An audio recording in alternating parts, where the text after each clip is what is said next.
Romain Rissoan, consultant formateur Google Analytics. Google Analytics est un outil de web analyse qui s'intègre dans une suite globale d'analyse statistique de votre site internet. En général, les formations sur Google Analytics se conçoivent sur un élément central qu'est Google Analytics, mais également en intégrant tous les outils qui s'associent à la web analyse en général. Aussi, on va inclure, en plus de Google Analytics, des outils d'analyse de SEO, comme pourrait l'être par exemple la Google Search Console, mais également des SEMrush, Ahref, etc.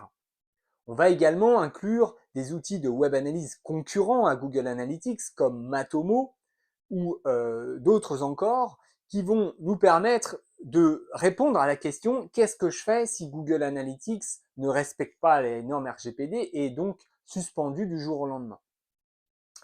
Pareillement, on va intégrer des outils comme GTM, Google Tag Manager, tous les outils donc de tag management et plus généralement comment on va créer un plan de tagage. Par ailleurs encore, on va utiliser des outils d'enregistrement vidéo et tous les éléments de tracking en général. C'est globalement le premier chapitre, l'état des lieux des outils de web analyse concurrents ou alternatifs, compléments de Google Analytics.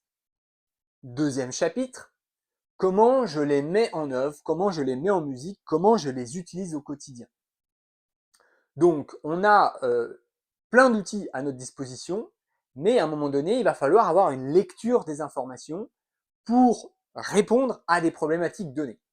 La problématique la plus élémentaire ressemble à quelque chose du genre combien j'ai de visiteurs sur mon site internet, est-ce que les visiteurs de mon site internet atteignent bel et bien mon objectif qui est par exemple qu'ils remplissent un formulaire.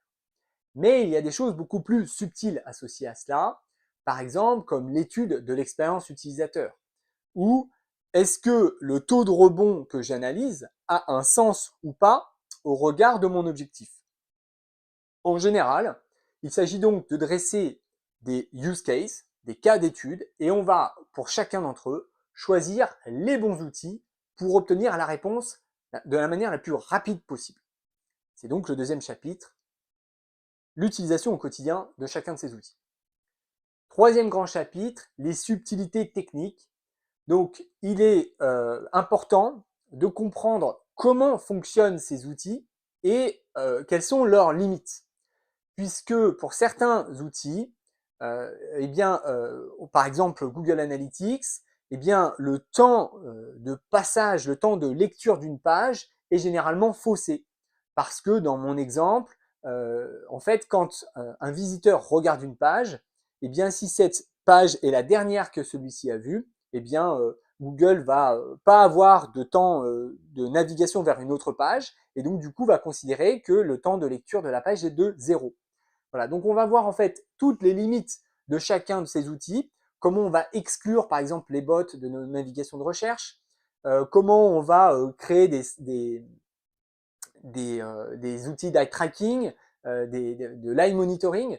Bref, en gros, toutes les petites subtilités de chacun de ces outils qui vont nous permettre de tirer des conclusions les plus immédiates.